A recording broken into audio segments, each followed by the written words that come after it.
Hello paper crafters, it's Meg from Meg's Garden Papercraft. I have to remember to say that now. And I'm here today to show you my new journal. But instead of showing you a finished product, I'm going to show you how I actually made it.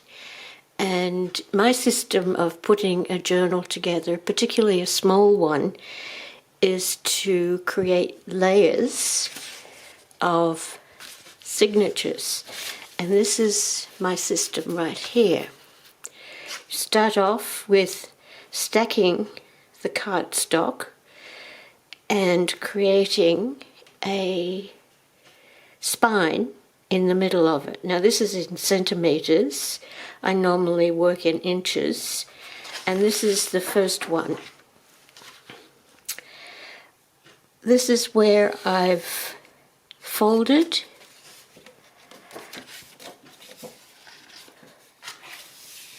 or scored the first cardstock, and this one is an inch, but I would normally start off with 1.5 inches because that will give you enough room for embellishing. And you have to think ahead of time, which is very difficult when you're doing a journal, about how much embellishing you're going to need. And therefore you're going to have to start your first sheet with enough room to allow you to embellish throughout the journal. This is what I've got so far. The papers are 10 by 7, so you can cut them in half, as I've done with these, or leave them whole. Now, this is number 3, so I've left that whole because I'm not sure what I'm going to do with the center yet. But this is number 1. The cardstock has been, it's 12 inches wide by 7.5 high. All of the pages, all of the cardstock, I'm sorry, are 7.5 high. That allows 1/4 inch on each side. Now, this is the inside, the first of the papers. This one I'm leaving alone because I haven't decided how to do the cover yet. And the cover will determine what is inside when you open the book. So I'm just going to leave that alone for now. So I've scored at 4 1/4, sorry, 5 1/4, 5 1/4 in, and this gives me a 1.5 spine. So the pages will be glued and attached to this spine. Now, the other thing that you have to be careful of is that you want the papers, usually, to match on both sides. So when you take number 2 and put it on here, you're going to have to match up the papers. Now, I know I usually mess up and always have to pull off with the... I have attached the 3 sections to create one signature, and I've added all of the papers. Sorry, that's upside down. And made sure that their opposing partner is equal. Now, I haven't stuck these down yet, but I have made some changes. I did a corner cut and inked it, and I've had another one up here. I don't plan on putting anything in here, but I thought I might put a foam dot behind it. This one, I've done the same thing again.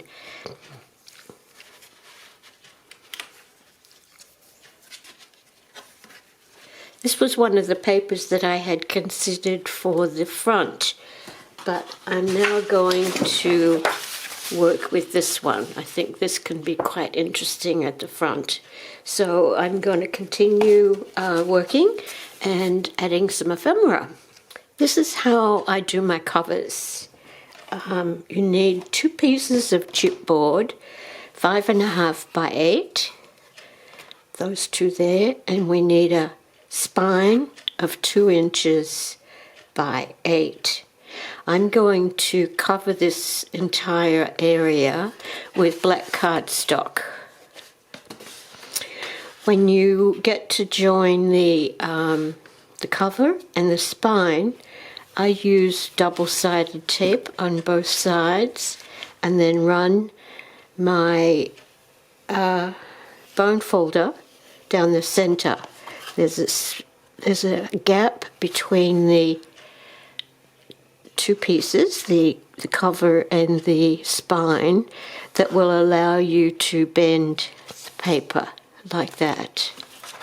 Done the both sides, and then I've just covered this side with black cardstock, and I will do the same thing again, leaving an overlap so that what I'm going to do is to cover this with brown and then decorate that. You will need a piece of brown down the side, from the bottom of the black to the top of this black, to cover the spine, and it will go right to the edge there. So if you wanted to make a heavier book, you would need more bulk on here, so you would really want another spine on here and another spine on there.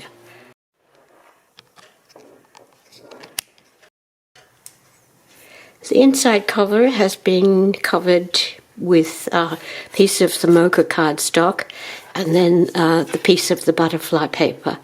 I've carried the the mesh ribbon down on the inside of the spine, and also on this page here.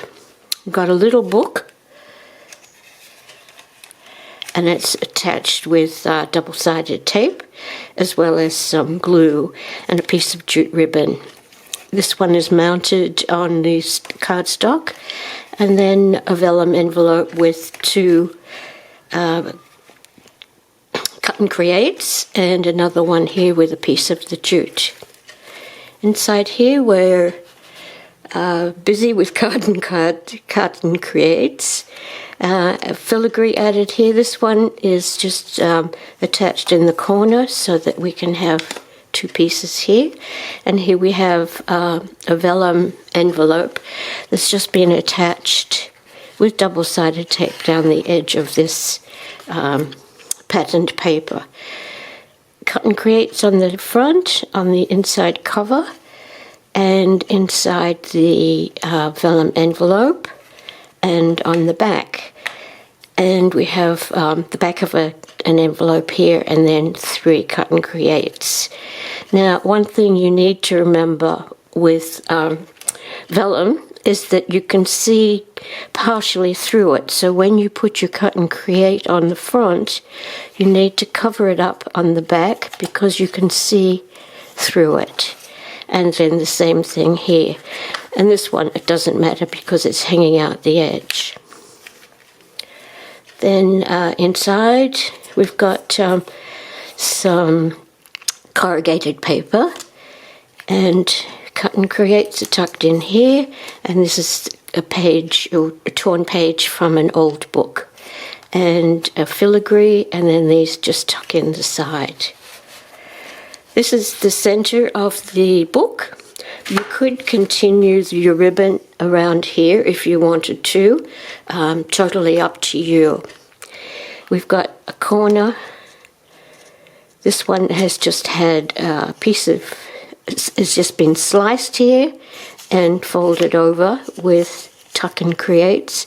This one is just folded over. This one is also been cut, and we've got several things in here. This is the one cut and create, so it's been sliced here. This one is just folded over to give it some interest. This one is die cut, and you can use unusual die cuts with a vintage book. Doesn't have to be only cogs and squares. This one you can use to pop in things. We've got an envelope here with die cut with cut and creates. This is foam mounted, and that's just very simple. The same thing again. Remember what's going to come through. Piece of word art that's foam mounted. This one has a piece of black cardstock just for some interest, and then on top of that is a piece of about an inch of one of the stripe papers, and this one is foam mounted. Some more corrugated with a filigree. These are not just for shabby chic art, you can use them for vintage as well. 2 cut and creates. Piece of the mesh ribbon down here, cut and create, and this is just a rolled up piece of a vintage, an old book. Then this is the other half of the butterfly paper, and that's the book. It stands up nicely.